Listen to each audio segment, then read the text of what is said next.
Part 3. Ayan, dumating na nga ang House aking repair. wallpaper at vinyl para sa aking lababo. Ayan, binubuksan ko na nga. Oh, ang ganda ng vinyl in fairness. Talagang pag nilagay siya sa lababo, power. So, ayan ang aking in-order na 50 pieces na wallpaper na white and 50 pieces na kulay violet. So, ayan, nagsisimula na ulit akong ilabas ang mga gamit. Ay, Diyos ko, nakakapagod pala talaga magpaayos ng bahay. Ayan, para na naman akong kitikite. Bilis, diba? Ayan, unti-unti ko na ulit nilalabas ang lahat.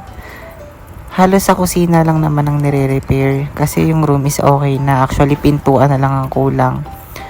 Ayan, binuhat ng aking mga mahiwagang lagay ng damit. Oh, di ba Durabox? Ang lakas ko nyorn. Mga una ng aking sofa. Yung foam na ginawang sofa. Ayan, walis-walis tayo.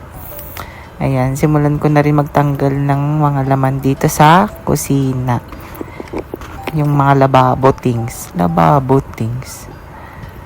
O, diba ang bilis? Pati yung mga yung platuhan. So, ayan, walis-walis. Then, i-install ko na ang vinyl. So, ayan nga. Ang vinyl ko ay color gray. Tama ba? Gray ba yan? Ayan, gray. Diba? Nag-decide ako na, ay mali pala. Yun yung mauna. Dahil paling-paling ang mga pader dito. Talaga, literal na paling-paling talaga. Hindi sukat, kaya mga wallpaper ko medyo hindi pantay-pantay ang pagkakaano, duling-duling. So, inuno ko muna yung wallpaper sa gilid. Yan, kita nyo naman. Iyan muna dapat, since hindi nga pantay-pantay ang mga pader dito. May mga umbok, talagang paling yung edge, sulok. Hindi pa. Nahihirapan ako mag-install kasi yung aking pader ay basa. So, pag basa, hindi basa-basa kumakapit yung wallpaper. Pero kahit pa paano kumakapit pa rin naman siya. Parang ako. Char. So, ayan. Pagod na naman si Beautiful. Ay, ba't Beautiful? Hindi para manggaya kahoy. So, ayan. Sa kabilang side na ako. Hala, pagod na si Beautiful. Pero go pa din. So, yan. Tsagaan lang din talaga sa pagdidikit. 100 pieces yan, Talagang tinapos ko yan. Actually, nabot kaya ako ng gabi. So, ayan. Asan na ba?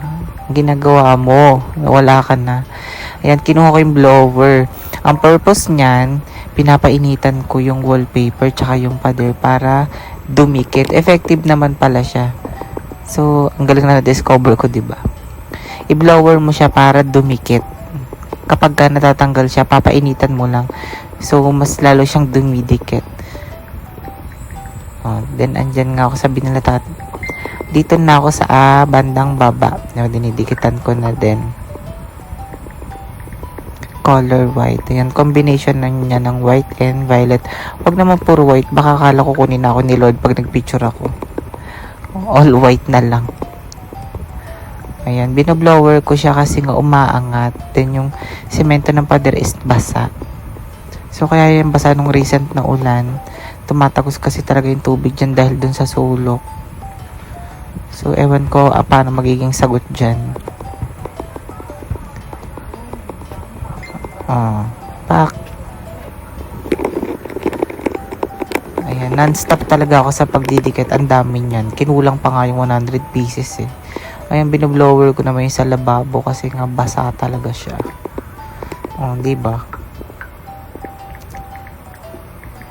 Buti na lang talaga may blower. Pak. Dikit. Yung sa ano naman, ayan naman. Siyempre, kailangan balot na ang lahat para maganda na yung kusina. Alright. Binoblower ko kasi pag binlower ko siya talaga mas dumidikit. So, mas tatagal siya. Blower. Diba? Nakapulot ka na naman. Ganun lang.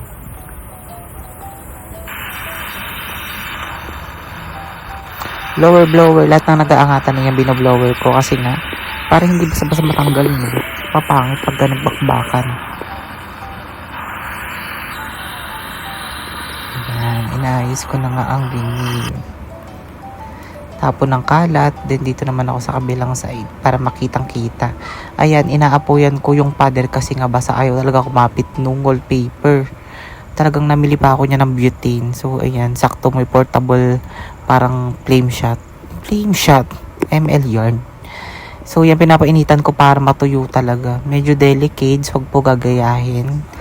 Lalo kung di naman sapat. So, ayan, natapos ko gabi na talaga ako natapos at kitang-kita. Ang ganda na ng kusina, di ba? Perfect.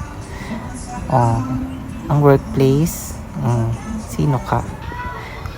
Oh, ang room. Ayan na. Pak. Lightnings. Oh. Syempre nagutom ako.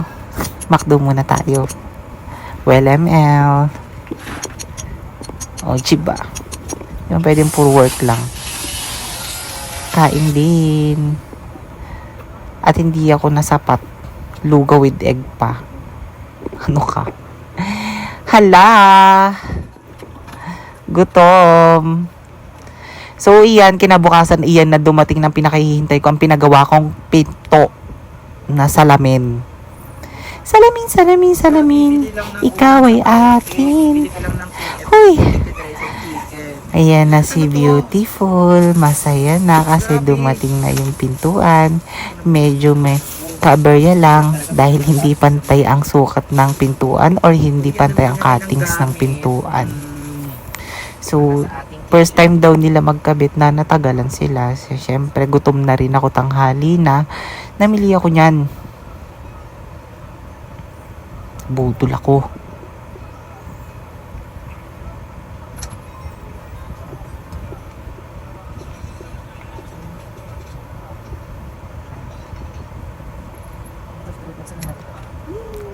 Hala, house update. Ito na, tapos na. Diba?